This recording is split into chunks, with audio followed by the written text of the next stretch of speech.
હું ધોરણ 12 સાયન્સમાં અભ્યાસ કરતી વિદ્યાર્થીની પટેલ જાનવી શ્રી સરસ્વતી વિદ્યાલય પરિવાર તરફથી આપ સૌનું સ્વાગત કરું છું।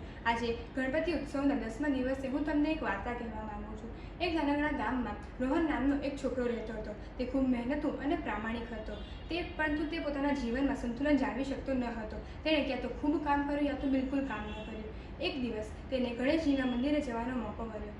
ગણેશજીની સામે બેસીને તેણે પ્રાર્થના કરી, હે ભગવાન, હું મારા જીવનમાં સંતુલન જાળવી શકતો નથી, તો મને કોઈ સાચો માર્ગ બતાવો।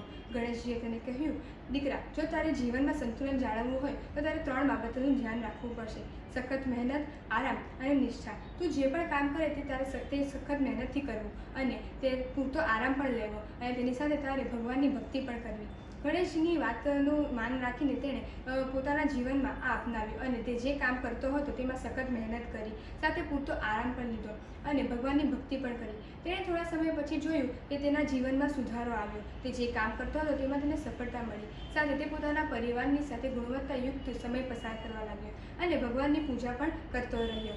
આ વાર્તા પરથી આપણને બોધ મળે છે કે જો આપણે આપણા જીવનમાં સંતુલન જાળવવું હોય તો આપણે પણ સખત મહેનત, નિષ્ઠા અને આરામનું ધ્યાન રાખવું જોઈએ। ભગવાન ગણેશ હંમેશા આપણી સાથે જ છે, આપણે માત્ર તેમના ઉપદેશનું પાલન કરવાનું છે।